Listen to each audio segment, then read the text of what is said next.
pula kita nak pergi kepada Betong pula. Berkenaan dengan masalah ni lah tempat tanah orang tak ada apa, tak ada tanah cari makan buat kerja saat ni. Tapi lalu tu nak boleh tanah lagu mana wisah di sisi undang-undang. Tidak menceroboh, tidak pergi masuk pergi dengan salah sisi undang-undang dek akak.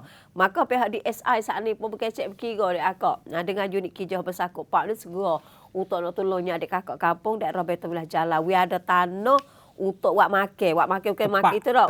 Untuk buat kerja cari makan dekat akak dan boleh duduk dengan sah di sisi undang-undang. Nah, di Bilik Mesyuarat Obata Tanah Merah dekat akak daerah Betong Wilayah Jalan Encik Seksan Yod Pibun sebagai ayat ke jaga hak cawangan Betong bersama dengan wakil daripada Jabatan Pengusul Lekeh DSI saat ni akak. Rekasannya DSI, SBPAC dan juga pejabat kerja Tanah Rak hak wilayah Jalan, pihak Obata Tanah Merah, Obata Jalan termasuklah juga orang sewa tanah Raja Paseduk, tanah lurung tanah lurung dek akak. Dalam kawasan dan wakil daripada persatuan mereka yang tidak ada tanah untuk buat kerja cari makan dek akak. Mari berkecek berkira supaya nak cari jalan beri pertolongan kepada adik kakak rakyat dalam kawasan tempat tak ada tanah nak buat kerja adik kakak dan tak ada tanah untuk duduk. Khusus sekalinya kumpulan ahli persatuan mereka yang tidak ada tanah buat kerja cari makan dan tempat tinggal duduk dalam daerah Betong saat ini. Maka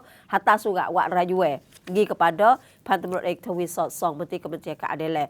Jadi telah kecek kira lah akak buat pertimbangan di dalam nak membuatkan peruntukan di dalam segi hak guna kawasan tanah hak lurung saat ni 20 rai lebih. We adik kakak saat ni boleh duduk dan boleh guna faedah cari makan. Mana katanya duduk tu tak ada duduk dalam salah sisi undang-undang adik kakak. Iaitu dengan dia ambil pun berdalil daripada keputusan berkecek kira jangan mari yang pihak Mahkamah Wilayah Jalan buat jaminan pada tahun 2566 sebagai untuk menghentikan dari segi hak konflik lah di antara penyewa hak dusun hak asal dengan adik kakak rakyat dalam kawasan sebelum tahun 2567. Jadi di dalam mesyuarat saling show lah jalan kerja bersama seperti mana ia letak peta hak kampung masyarakat dan baiki kawasan oleh pihak Obata Tanah Merah.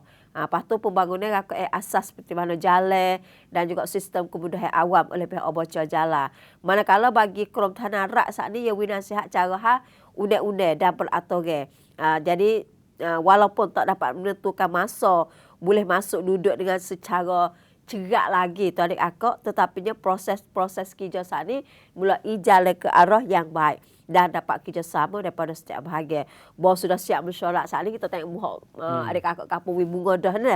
Cari jalan keluar bersama dah we bunga ros kepada pegawai. Bukan kata hari kasih sayang dah, tetapi hari yang mujur boleh we jalan keluar. Nah, terima kasih kepada pihak yang bersangkut pak yang mana telah mari pesak tengok kuasa tempat tanah di plan tanah ketiga tempat untuk buat persiapan jalan ni kecek kira keputusan bersama dia akak.